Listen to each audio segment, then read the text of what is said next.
Hey, what is it, everybody? Time for another comic book related video. I'm not going to do a pull list this week because it got like 5 comics. So I will do that next week with my other pull list, which I have more comics that week. So I'll have lots of comics for you guys. But on Twitter, earlier this week or last week, I asked you guys to do Twitter questions. I have all the Twitter questions here. So let's start them. So I have a very good subscriber here. He always talking about Twitter, Mr. Mystic Fail. I'll put all their Twitter handles down here. One guy sent me like a billion questions. Some of them I can't answer because I don't know all of them. I don't know the answers because I don't read the book. But anyway, continuing on. So Mr. Mystic Fail asks, if you could bring one character from Marvel to DC, which one would it be, and which DC character would you bring to Marvel, and why? Well, my DC one is easy. It's just so easy. Spider-Man. You bring from Marvel to DC is Spider-Man. Because for me, anyway, I always find that DC is always very dark, almost like they're super serious and always like not poking fun of themselves, and I think Spider-Man would bring that funny goof to the world that is kind of missing from their main heroes. And the obvious question, the obvious answer to bring from DC to Marvel is Batman. Batman is just basically a Marvel character in the DC universe. It really is. Like she's got that, definitely that. I think Joss Whedon even said that, like, he's basically a Marvel character in the DC universe. Just, he has that it factor, you could say. I would bring Batman to Marvel just because I would love to see the interactions between him and Tony Stark, and him and, like, Wayne Tech and Stark Industries bump heads, and those two ideals differ because Iron Man would just blow you away. And anyway, yes, those are the ones I'd bring. And the next question comes from Justin Forsyth. Sorry if I'm getting it wrong. Your Twitter handle at RogueX. He asks, thoughts on the potential oversaturation of superhero movies in the coming years. A lot of people ask this. I have a few people, but I'll just answer. Well, not ask specifically me, but a lot of people say this. Personally, I don't think there's going to be we don't get oversaturated with, like, movies that are dramatic. We don't get oversaturated with movies that are comedies. Like, there's tons of comedies released every year and not oversaturated. Just because they're big budget and they have big explosions and shit doesn't mean that we're going to get tired of them. Because, especially Marvel, has many different themes. Like Captain America 2 is nothing like Guardians of the Galaxy. Sorry, Captain America 2 is nothing like Guardians of the Galaxy 1. They're just different types of movies, and they're both equally awesome. Like, the two of the best comic book movies of that year, and they're not even in the same realm of tone. Like, you couldn't put those two together if you wanted. Like, they are going to, but you could watch one and watch the other and not be like, oh, this is just like the other one. They're not. And even Thor and Captain America 2. Thor 2 and Captain America 2, they're not the same. Marvel has that it factor that they can mesh superheroes with other genres and mix it very well and have an excellent movie. Now, you have the X-Men, who are kind of, they can't really, like, mix that with other, they're just essentially a team movie over and over again. And maybe you could go oversaturated with that, but, like, I don't know. Like, the movies were super successful, so people like the X-Men. And then we have the DC movies, which are always up in the air because, you know, you never know if they're going to be good or not. So I think DC is the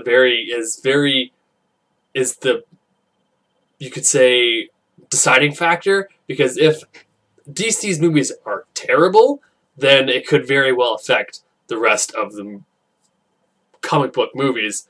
But people look at Marvel and they're always going to, they haven't gone out of the eye of epic. Like, they're not falling out of their awesome tones of movies and great movies, great acting. They just haven't fallen out of that yet.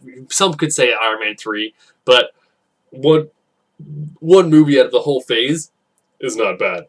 It's not good, and it wasn't a terrible piece of garbage. It's bearable to watch. You can't, you don't puke when you watch it. Like, I wanted to puke while watching Batman and Robin. That's a terrible, terrible Batman movie. Or even Man of Steel.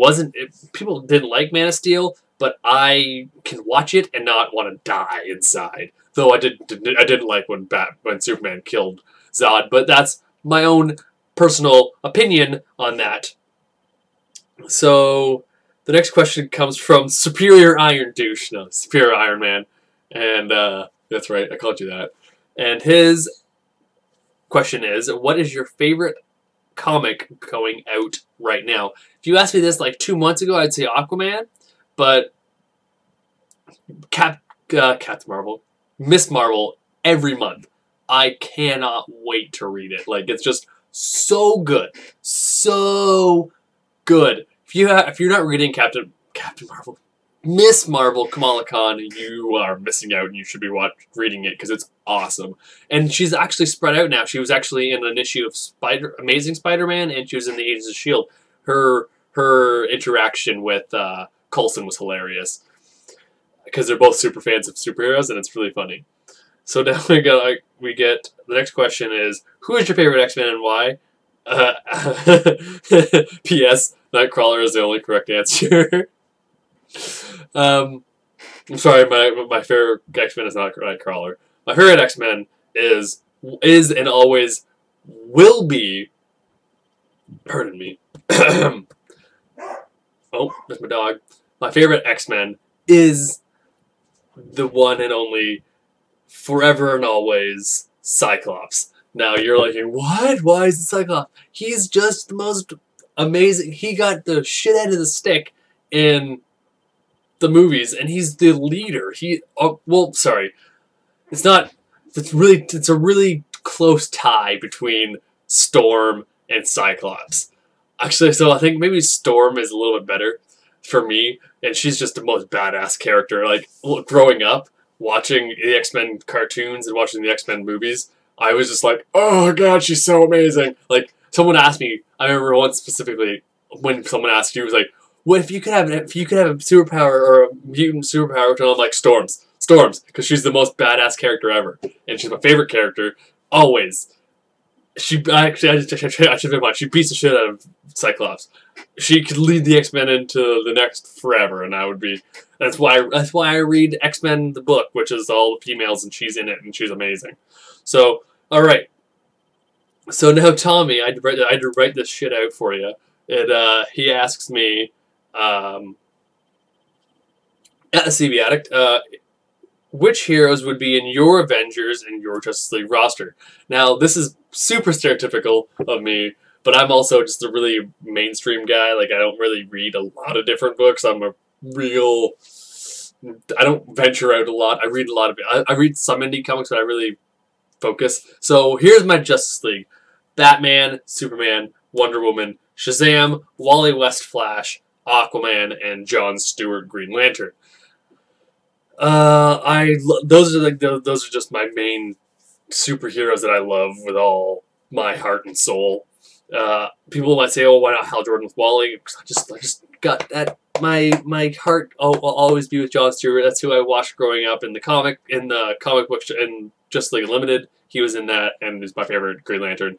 Right next to maybe Guy Gardner, but Guy Gardner doesn't really fit in the Justice League because he's kind of a dick. So now, the Marvel side of the Avengers, for me, would be Captain America, Steve Rogers, the female Thor, because she seems to be way more badass than Odin's son, Iron Man, who is not inverted, because I like Superior Iron Man, but he's kind of a douchebag, so, the Hulk, but not Mr. Green, just the raging monster that will break you in half, Doctor Strange, Captain Marvel, and the newest member of the Avengers right now is Medusa, and I love the Inhumans, and Medusa's kind of a boss. So there's my Justice League and my Avengers. So now I have like 5,000 questions from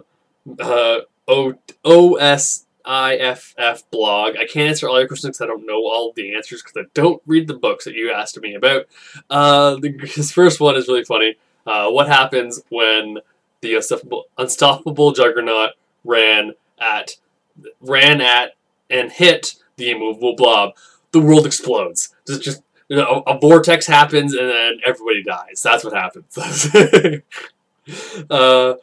Who is your favorite comic book writer in the industry right now, and who is your favorite artist right now, and what are your favorites of all time? My favorite writer right now is the lady who is writing Miss Marvel. I can't remember Willow something. I can't remember. I can't. It's W Willow something. She's amazing, and my favorite artist is Focus, the guy who is doing a lot of the Batman Eternal stuff. He's a fantastic artist. My favorite artist of all time. My favorite writer of all time, I think, is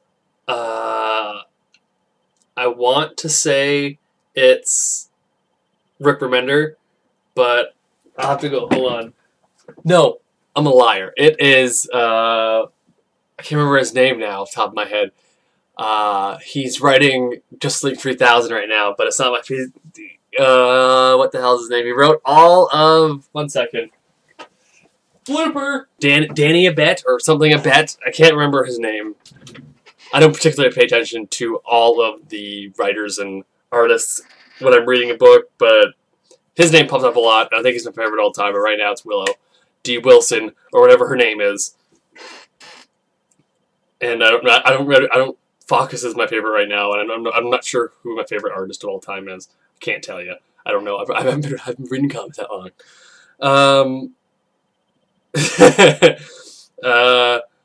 His next question was: if you were stranded on a deserted island, which 3 comic movies would you have for your? Which 3 would you watch for the rest of your life? I would say Guardians of the Galaxy 2. Sorry, Guardians of the Galaxy. Guardians of the Galaxy, Captain America, the Winter Soldier, and